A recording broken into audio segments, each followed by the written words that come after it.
마태복음 13장. 그날 예수께서 집에서 나와 호숫가에 앉으셨습니다. 큰 무리가 주위로 모여들었기 때문에 예수께서는 배에 올라가 앉으셨고 사람들은 모두 호숫가에 서 있었습니다. 그러자 예수께서 많은 것을 비유로 말씀하셨습니다. 한 농부가 씨를 심으러 나갔다.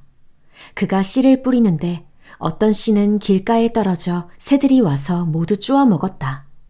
또 어떤 씨는 흙이 많지 않은 돌밭에 떨어져 흙이 얕아 싹이 곧 나왔으나 해가 뜨자 그 싹은 시들어버리고 뿌리가 없어서 말라버렸다.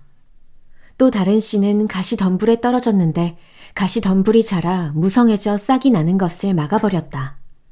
그러나 어떤 씨는 좋은 땅에 떨어져 100배, 60배, 30배 열매 맺었다. 귀 있는 사람은 들으라. 제자들이 예수께 와서 물었습니다. 왜 사람들에게 비유로 말씀하십니까? 예수께서 대답하셨습니다. 너희에게는 하늘나라의 비밀을 아는 것이 허락됐으나 다른 사람들에게는 그렇지 않다. 가진 사람은 더 받아서 더욱 풍성해질 것이고 가지지 못한 사람은 가진 것마저 빼앗길 것이다. 내가 비유로 가르치는 이유는 그들이 보아도 보지 못하고 들어도 듣지 못하며 깨닫지 못하기 때문이다. 이사야의 예언이 그들에게 이루어지는 것이다. 너희가 듣기는 들어도 깨닫지 못하며 보기는 보아도 깨닫지 못할 것이다. 이 백성들의 마음이 굳어져서 귀는 듣지 못하고 눈은 감겨 있다. 이것은 그들로 하여금 눈으로 보지 못하게 하고 귀로 듣지 못하게 하고 마음으로 깨닫지 못하게 하고 돌아서지 못하게 해 내가 그들을 고쳐주지 않으려는 것이다. 그러나 너희 눈은 볼 수 있으니 복이 있고 너희 귀는 들을 수 있으니 복이 있다. 내가 진실로 너희에게 말한다. 많은 예언자들과 의인들이 너희가 보는 것을 보려 했지만 보지 못했고 너희가 듣는 것을 들으려 했지만 듣지 못했다. 이제 씨 뿌리는 사람의 비유를 들어보라. 하늘나라에 대한 말씀을 들어도 깨닫지 못하면 악한 자가 와서 그 마음속에 뿌려진 것을 빼앗아 간다. 이것이 바로 길가에 뿌린 씨와 같은 사람이다. 돌밭에 떨어진 씨는 말씀을 듣자마자 기쁨으로 받아들이지만 뿌리가 없기 때문에 오래가지 못한다. 말씀 때문에 고난이나 핍박이 오면 곧 걸려 넘어진다. 또 가시덤불 가운데 떨어진 씨는 말씀은 들었지만 이 세상의 걱정과 돈의 유혹이 말씀을 막아 열매 맺지 못하는 사람이다. 그러나 좋은 땅에 떨어진 씨는 말씀을 듣고 깨닫는 사람이다. 이 사람은 열매를 맺어 100배, 60배, 30배 결실을 낸다. 예수께서는 또 다른 비유를 들어 말씀하셨습니다. 하늘나라는 어떤 사람이 자기 밭에 좋은 씨를 뿌린 것에 비유할 수 있다. 그런데 사람들이 모두 자고 있는 동안 원수가 와서 밀 가운데 가라지를 뿌리고 도망갔다. 밀이 줄기가 나서 열매를 맺을 때에 가라지도 보였다. 종들이 주인에게 와서 말했다. 주인님께서는 밭에 좋은 씨를 뿌리지 않으셨습니까? 그런데 도대체 저 가라지가 어디에서 생겨났습니까? 그러자 주인이 대답했다. 원수가 한 짓이다. 종들이 물었다. 저희가 가서 가라지를 뽑아버릴까요? 주인이 대답했다. 아니다. 가라지를 뽑다가 밀까지 뽑을 수 있으니 추수할 때까지 둘 다 함께 자라도록 내버려 두어라. 추수 때에 내가 일꾼들에게 먼저 가라지를 모아 단으로 묶어 불태워버리고 밀은 모아 내 곳간에 거두어드리라고 하겠다. 예수께서 또 다른 비유를 들어 말씀하셨습니다. 하늘나라는 사람이 자기 밭에 가져다가 심어놓은 겨자씨와 같다. 겨자씨는 모든 씨앗들 가운데 가장 작은 씨앗이지만 자라면 모든 풀보다 더 커져서 나무가 된다. 그래서 공중에 나는 새들이 와서 그 가지에 깃들게 된다. 예수께서 또 다른 비유를 들어 말씀하셨습니다. 하늘나라는 여인이 가져다가 밀가루 3, 4톤에 섞어 온통 부풀게 하는 누룩과 같다. 예수께서는 사람들에게 이 모든 것을 비유로 말씀하셨습니다. 비유가 아니면 아무 말씀도 하지 않으셨습니다. 이는 예언자를 통해 하신 말씀을 이루시려는 것이었습니다. 내가 입을 열어 비유로 말할 것이다. 세상이 창조된 이래로 감추어진 것들을 말할 것이다. 그러고 나서 예수께서는 무리를 떠나 집으로 들어가셨습니다. 제자들이 예수께 와서 말했습니다. 밭에 난 가라지 비유를 설명해 주십시오. 예수께서 대답하셨습니다. 좋은 씨를 뿌린 사람은 인자다. 밭은 세상이고 좋은 씨는 하늘나라의 자녀들을 뜻한다. 가라지는 악한 자의 아들들이고 가라지를 뿌린 원수는 마귀다. 추수 때는 세상의 끝이며 추수하는 일꾼은 천사들이다. 가라지가 뽑혀 불태워지듯이 세상의 끝에도 그렇게 될 것이다. 인자가 자기 천사들을 보내면 천사들은 죄를 짓게 하는 모든 것들과 악을 행하는 모든 사람들을 그 나라에서 가려내 활활 타오르는 불아궁이에 던져 넣을 것이다. 거기서 그들은 슬피 울며 이를 갈 것이다. 그때 의인들은 자기 아버지의 나라에서 해같이 빛날 것이다. 귀 있는 사람은 들으라. 하늘나라는 밭에 숨겨진 보물과 같다. 어떤 사람이 그것을 발견하고는 감추어 두고 기뻐하며 돌아가 모든 재산을 팔아서 그 밭을 산다.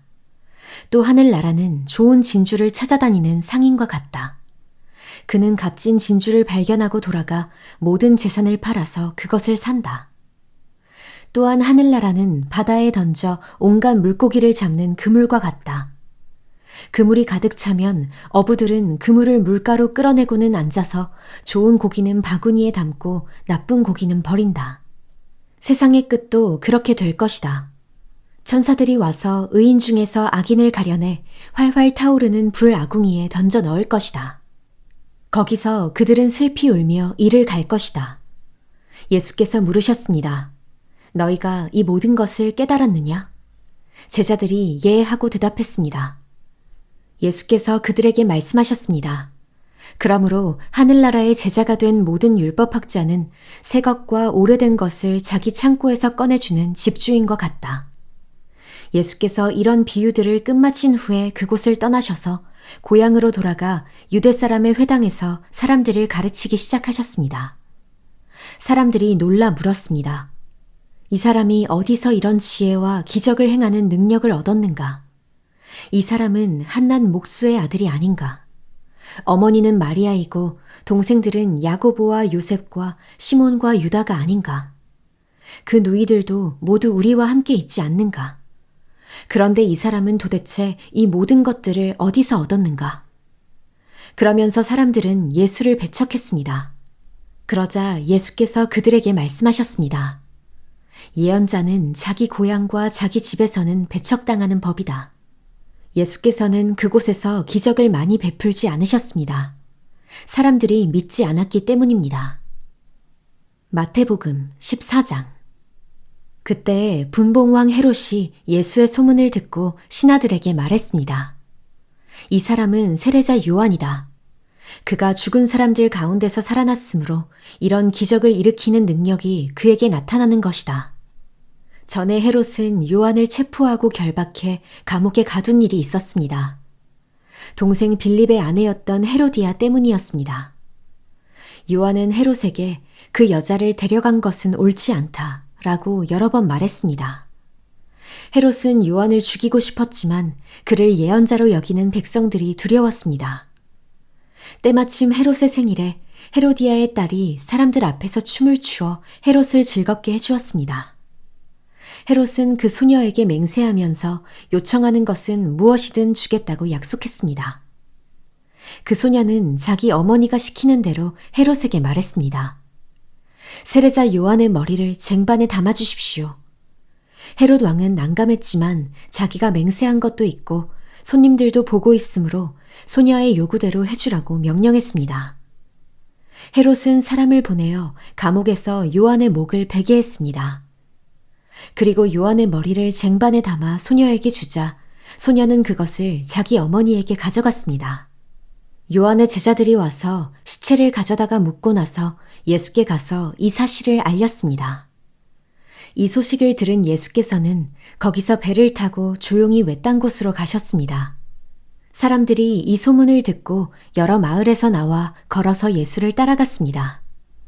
예수께서 도착해서 보시니 많은 무리가 있었습니다.